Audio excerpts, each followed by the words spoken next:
Gallo, muchísimas gracias también por vuestra paciencia, la que estáis demostrando, y bueno, y a los organizadores, ¿no?, por la invitación. Sí que me gustaría empezar por una especie de pequeña presentación. Es decir, yo me he dedicado a investigar las cárceles de mujeres del franquismo, movido por un convencimiento, por un descubrimiento que para mucha gente ya era antiguo. Para mí no, para mí efectivamente fue un descubrimiento, que fue la especificidad de la experiencia penitenciaria femenina.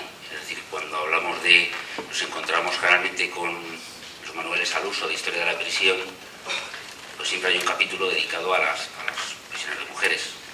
Pues hay, a lo mejor que ocupa el 15% de toda la obra o menos.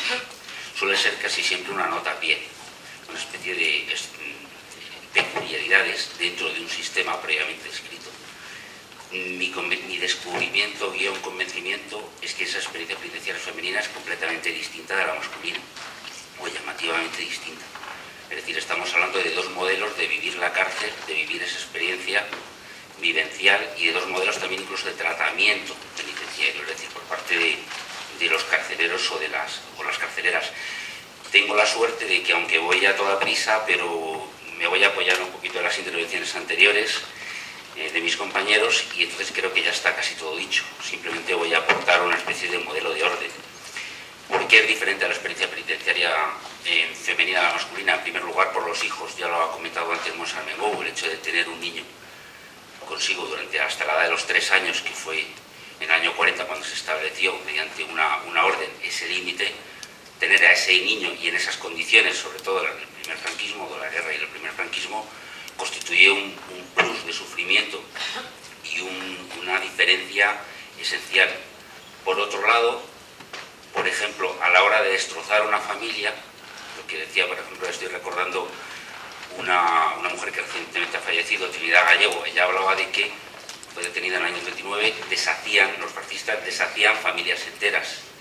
Efectivamente, la mejor manera de deshacer una familia es encarcelando a la madre o a la abuela.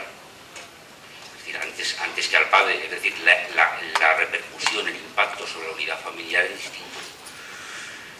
Fijaos también que estoy diciendo una cosa. A mí me gusta un poco huir también, a pesar de que es mi tema, que es el franquismo, intentar detectar las continuidades.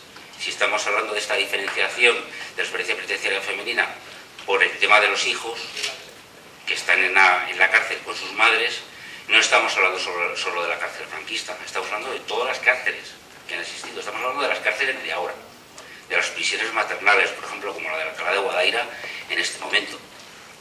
Me interesa también mucho esa proyección, es decir, situar los datos en una línea cronológica que ni empieza en el 36 ni termina en el 75. Otro factor diferenciador, el segundo, que encuentro muy llamativo, es el énfasis en la corrección, moralización de la presa. Pienso que hay un mayor énfasis en el caso de las mujeres que en el caso de los hombres. Es decir, antes nos lo ha comentado Guzmaro, efectivamente, todo ese proceso de redención, etc. Pero ese énfasis es mayor en el caso de las mujeres, y esto es perfectamente demostrable por la mayor participación, mayor protagonismo que tienen en las cárceles de mujeres las monjas, es decir, los agentes religiosos, capellanes y órdenes religiosas femeninas. Órdenes religiosas femeninas que, fijaos, si en el franquismo las tenemos en las prisiones de hombres lavando ropa o asistiendo en comedores, en las prisiones de mujeres las tenemos conviviendo con funcionarios de prisiones, pero dedicándose a las tareas de administración y vigilancia. Es decir, la monja que hacía las funciones de jefa de servicios en una prisión de mujeres, estamos hablando de prisiones donde estaban las monjas, había una orden religiosa trabajando allí, esa monja era la superiora. O sea, esa jefa de servicios, en servicio permanente, como decía Carmen Castro, la primera directora de la Veta franquista, la superiora de cada orden es la jefa de servicios en servicio permanente. O sea, con esto, fijaos que esto ocurre solamente en las prisiones de mujeres y no en las de hombres.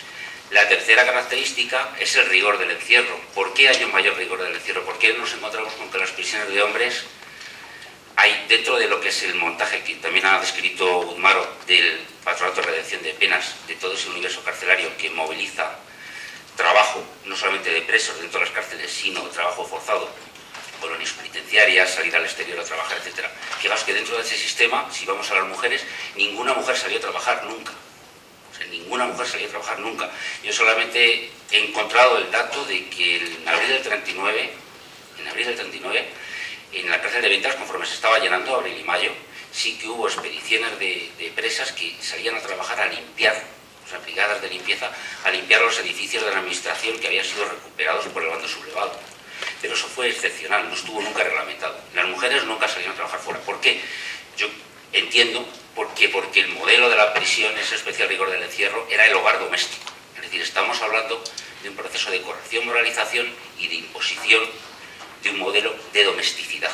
Es el modelo de esposa y madre de sus hijos, ¿no? Un modelo dentro de ese recinto privado, encerrado en la casa, y de alguna manera la cárcel viene a ser como una especie de metáfora, pero dentro de lo que es el encierro de la casa, o sea, del hogar cerrado.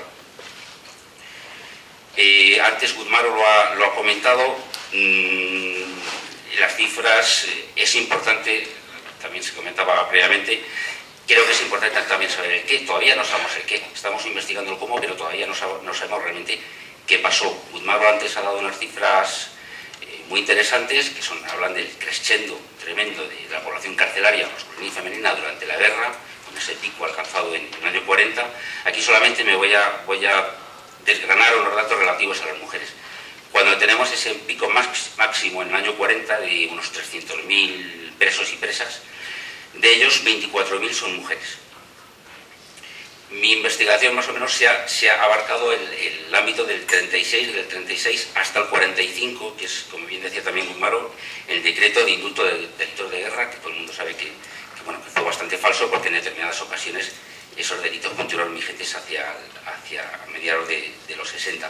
Para entonces, cuando ya había decrecido la población carcelaria, estamos hablando de 40.000 presos, fijaos el cambio también, ¿no? de casi 300.000 hasta 40.000 presos según las estadísticas oficiales revisables, pero no demasiado, digamos, o sea, no, tampoco creo que sean cifras mucho más altas las reales, y dentro de esos 40.000 presos tenemos 4.039 presas comunes y 1.219 políticas.